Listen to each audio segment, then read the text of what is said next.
Hi friends, তোমরা সবাই বলেছো আমাকে হায়ার সেকেন্ডারির ভিডিও দিতে, কিন্তু আমি আবার চাকরি পাল্টেছি, যার জন্য আবার শিফটিং করেছি। আমি এখন মালদাতে শিফট করেছি, তো যার জন্য আমার একটু সময় তো লেগেইছে। আর তার থেকেও বড় কথা, আমার সাবজেক্ট কিন্তু ইংলিশ, আমার সাবজেক্ট বাংলা নয়। যেহেতু আসামে সিরাজুল আলী হায়ার সেকেন্ডারিতে থাকাকালীন আমি 9-10 বাংলা পড়াতাম, তাই আমি ক্লাস 10 বাংলাটা আমি পড়িয়ে দিতাম। ইউটিউবে আমি ক্লাস করেছি, কিন্তু 11-12 বাংলা কিন্তু আমি কখনোই পড়াইনি।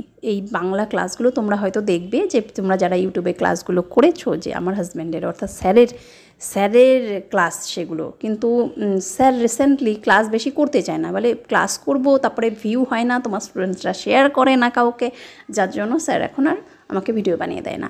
তার থেকেও বড় কথা হলো, স্যারের পোস্টিংটা অনেকটাই দূরে হয়েছে। প্রত্যেক দিন সকালবেলা বেরিয়ে সকাল 7টায় গিয়ে সন্ধ্যা 7টায় ফিরে আসে, যার জন্য সময়ও পাওয়া যায় না।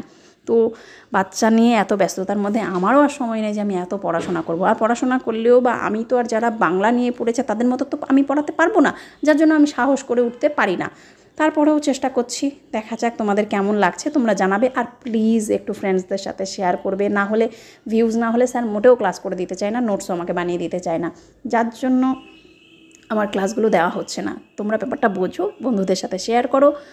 আর আশা করব যে তোমরা আরও লাইক কমেন্ট শেয়ার করে যাবে, তাহলে যদি ভালো ভিউজ আসে তাহলে হয়তো বা স্যার আবার ক্লাস করে দিলেও দিতে পারে। তো চলো ফ্রেন্ডস, দেরি না করে শুরু করব আমরা আজকের আলোচনা।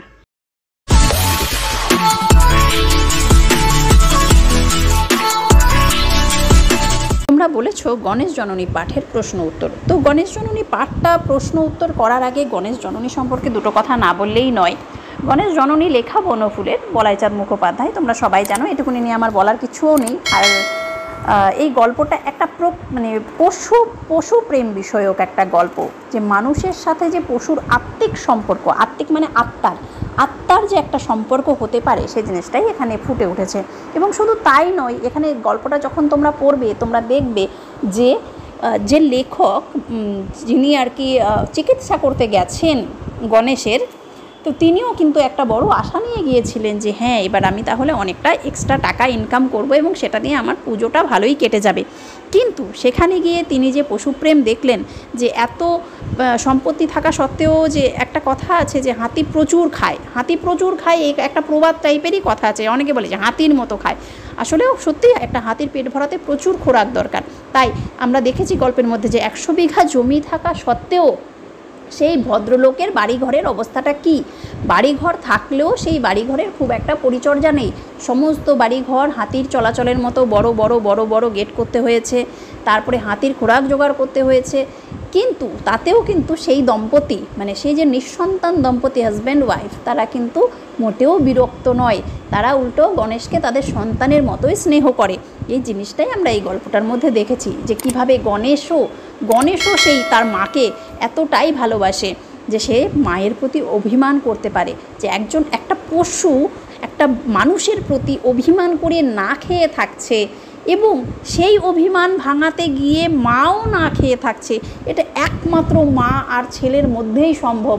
তাই আমরা এখানে দেখতে পাচ্ছি যে সেই মাও গণেশকেই তার ছেলের মতো ভেবে নিয়েছে, এবং গণেশও এই মাকে তার নিজের মায়ের মতো ভেবে নিয়েছে। এই যে পশুপ্রেম, এমনকি গণেশের জন্য পুজোর সাজ গড়ানোর জন্য সেই মা ধার করে তার জন্য রূপোর ঘণ্টা বানিয়ে দিচ্ছে। আবার নিজের গয়না বিক্রি করেও গণেশের চিকিৎসার জন্য ডাক্তার ডেকে আনছেন। সেই সময়কার 200 টাকা কিন্তু কম কথা নয়, প্রচুর টাকা 200 টাকা সেই সময় দাঁড়িয়ে যদি আমরা দেখি। তো সেই জায়গা থেকে আমরা দেখতে পাচ্ছি যে গণেশের জন্য মা নিজের প্রিয় গয়নাও বন্ধক দিতে মানে পিছোপা হচ্ছে না। এই জিনিসটা দেখেই, যে গণেশের প্রতি তার মায়ের যে এত ভালোবাসা, এই জিনিসটা দেখেই, যে এবং তাদের পারিবারিক অবস্থা, এই জিনিসটা দেখে আমাদের লেখক চিকিৎসক সেখান থেকে ফিজ না নিয়েই ফিরে এসেছেন। তিনিও একটা পশুপ্রেমের অংশ হয়ে উঠলেন, তিনিও মানবিকতার একটা বড় দৃষ্টান্ত হয়ে উঠলেন।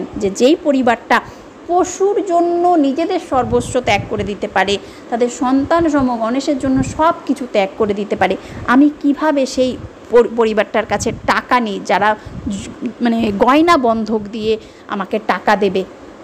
তো চলো এবার আমরা একটু প্রশ্ন নিয়ে আলোচনা করি। গল্পটা নিয়ে আলোচনার খুব একটা প্রয়োজন আছে বলে আমার আর মনে হয় না। যদি তোমাদের মনে হয় গল্পের প্রয়োজন আছে, তাহলে আমি অবশ্যই স্যারকে আবার রিকোয়েস্ট করব তোমাদেরকে গল্পটা আলোচনা করে দেওয়ার জন্য। তো প্রথমেই প্রশ্নের দিকে যদি চলে আসি, যে অতি সংক্ষিপ্ত প্রশ্ন, এখানে আমার বলার কিছু নেই, এগুলোর উত্তর তোমরা নিজেরাই পারবে। সংক্ষিপ্ত প্রশ্ন যেগুলো 2-এর ভাগে রয়েছে, সেগুলোও তোমরা নোট বইয়ের সাহায্য নিয়ে বা মেন বইটাকে পড়লেই তোমরা উত্তরগুলো করতে পারবে। এবার চলে আসো বড় প্রশ্নে। এই বড় প্রশ্নেই তো যত সমস্যা, কারণ এখানে অনেকগুলো বড় প্রশ্ন দেওয়া রয়েছে। তো প্রথমে রয়েছে, গণেশ জননী গল্পের লেখককে চাকরি জীবনে কী কী করতে হতো। তো গল্পের লেখককে কী কী করতে হতো গল্পের শুরুতেই রয়েছে, এটা খুব বড় উত্তর হবে না, তোমরা একটু পড়ে নেবে। গণেশ জননী গল্পের লেখককে স্টেশন থেকে নিয়ে যাবার জন্য যে ব্যক্তি উপস্থিত হয়েছেন তার পোশাক ও পরিচ্ছদের বর্ণনা দাও। এটা এই যে ক্ষয়ের প্রশ্ন, আর হলো যে গণেশের 6-এর প্রশ্ন, যেটা গণেশ জননী গল্পে গণেশের প্রতিপালক ভদ্রলোকের চরিত্র বিশ্লেষণ করো। এই দুটো প্রশ্ন কিন্তু একটা উত্তর দিয়েই কভার করা সম্ভব হবে। তো এই উত্তরটা আমি লিখিনি, যদি তোমরা মনে করো এই উত্তরটাও লিখে দিতে হবে তাহলে বলবে, আমি লিখে দেওয়ার চেষ্টা করব। যদিও আমি বলতে পারছি না কবে ভিডিও আপলোড করব, কারণ আমার ক্লাস মেনটেন করে, বাড়িতে বাচ্চা মেনটেন করে আমাকে সময় বার করে ক্লাস করতে হয়। তার থেকেও বড় কথা হচ্ছে, ফোনটা তো আমি সবসময় বের করতে পারি না, কারণ ফোন দেখলেই চিৎকার চেঁচামেচি শুরু হয়ে যায় ফোন নেওয়ার জন্য। তো চলো দেখো, আমি এই মুহূর্তে যেটুকু করেছি সেটা হলো গয়ের প্রশ্ন। গয়ের প্রশ্ন রয়েছে, গণেশ জননী গল্পে ভদ্রলোক হাতি কিভাবে পেয়েছিলেন। তারপরে উঙর প্রশ্ন, গণেশ জননী গল্পে গণেশ জননী বলতে কাকে বোঝানো হয়েছে এবং কেন। তারপরে চয়ের প্রশ্ন, গণেশ জননী গল্পের নামকরণের সার্থকতা বিচার করো। বর্গ জয়ের প্রশ্ন, গণেশ জননী গল্পের পশু চিকিৎসক রোগী দেখার ফি নেননি কেন। তারপরে ঝয়ের প্রশ্ন, গণেশ জননী গল্পে মানুষ এবং জীব জগতের যে সম্প্রীতি এবং বাৎসল্যের ছবি প্রকাশিত হয়েছে তা পরিস্ফুট করো। তো আমার কাছে এই প্রশ্নগুলোই বেশি ইম্পর্টেন্ট মনে হয়েছে, এবং আমি এই সবগুলো প্রশ্নকে একটা উত্তর করার চেষ্টা করেছি। এই একটা উত্তর করতে গিয়ে হয়তো বা উত্তরটা একটু বড় হয়ে যায়, কিন্তু একটা উত্তরেই তোমরা সবগুলো প্রশ্নকে কভার করতে পারবে। আর বাকি যেগুলো প্রশ্ন রয়েছে সেগুলো যদি আলোচনা করতে হয় তোমরা আমাকে প্লিজ একটু বলে দেবে। তো চলো আর দেরি না করে শুরু করছি। আমার হাতের লেখা না বুঝতে পারলে আমার উচ্চারণটা শুনে তোমরা একটু দেখে নেবে। আমার পক্ষে সম্ভব না যে আমি টাইপ করে আবার তোমাদেরকে দেবো, এতখানি সময় আমি পাবোই না, ল্যাপটপ খোলা আমার পক্ষে সম্ভবই না। তো চলো দেখি, বাংলা সাহিত্য অঙ্গনে পশুপ্রেম বিষয়ক গল্প যথেষ্ট জনপ্রিয়তা অর্জন করেছে। মহেশ বা আদরিণীর মতো বনফুলের গণেশ জননী গল্পটিও পাঠক হৃদয়ে দাগ কেটেছে। গল্পের কেন্দ্রীয় চরিত্র পোষা হাতি গণেশের সাথে নিঃসন্তান দম্পতির যে বাৎসল্য প্রেম ফুটে উঠেছে তা এক কথায় অনবদ্য। গল্পের প্রেক্ষাপটে আমরা জানতে পারি, এক কচ্ছি ভদ্রলোকের কাছে উপহারস্বরূপ দুষ্টু দুষ্টু চোখ ও ছোট সুরওয়ালা বাচ্চা হাতিটিকে পেয়ে নিঃসন্তান মা যেন তার ছেলেকে পেয়ে আদরে তার নাম দেয় গণেশ। গিন্নিমা ও গণেশের খুনসুটি ও ভালোবাসা সত্যিই গিন্নিমাকে গণেশ জননী করে তোলে। নিঃসন্তান দম্পতির কাছে গণেশই তাদের সন্তান। তাদের আশা আকাঙ্ক্ষা রাগ অভিমান আবর্তিত হচ্ছে গণেশকে কেন্দ্র করে। গণেশের চলাফেরার সুবিধার জন্য সম্পূর্ণ বাড়ির কাঠামোই পাল্টানো হয়েছে। বাড়ির সমস্ত ঘরই হলঘরে পরিণত হয়েছে। অপরপক্ষে গণেশও সুবোধ বালকের মতোই গিন্নিমার পেছন পেছন স্নানের ঘাটে যায়, গামছা বালতি নিয়ে। গরমের সময় সুর দিয়ে পাখা দিয়ে গিন্নিমাকে হাওয়া করে। গিন্নিমাও নিজের সন্তানের মতোই গণেশকে প্রতিবারের মতো এবারও সাজ পোশাক করিয়ে দেয় এবং ধার করে একটি রূপোর ঘণ্টা গড়িয়ে দেয়। কিন্তু বাদ সাধে গণেশ বাগান থেকে আনা সবগুলি আম একা খেয়ে নিলে। গিন্নিমা বকাবকি করলে সে অভিমান করে 3 দিন ধরে খাওয়া দাওয়া বন্ধ করেছে। এমনকি লেবু দিয়ে টব ভর্তি বালতির শরবতটুকুও সে মুখ দিয়ে দেখল না। তাই গিন্নিমা গণেশের অসুস্থতা নিয়ে উৎকণ্ঠিত। লেখক চিকিৎসা করতে এসে নিঃসন্তান দম্পতির গণেশের প্রতি ভালোবাসা দেখে মুগ্ধ হন। তিনি লক্ষ্য করেন যে কোনো মূল্যে গণেশের সুস্থতাই তাদের মূল লক্ষ্য। তাই গিন্নিমা নিজের প্রিয় গহনা দিয়ে ডাক্তারের ফি দিতে পিছুপা হয়নি, যা একমাত্র কোনো মা তার সন্তানের জন্যই করে থাকে। অর্থাৎ সমগ্র গল্প জুড়ে গণেশের প্রতি নিঃসন্তান দম্পতির সন্তান সুলভ আচরণ ফুটে উঠেছে। অন্যদিকে গণেশের গিন্নিমার প্রতি অভিমান তার প্রতি ভালোবাসাকেই ফুটিয়ে তোলে।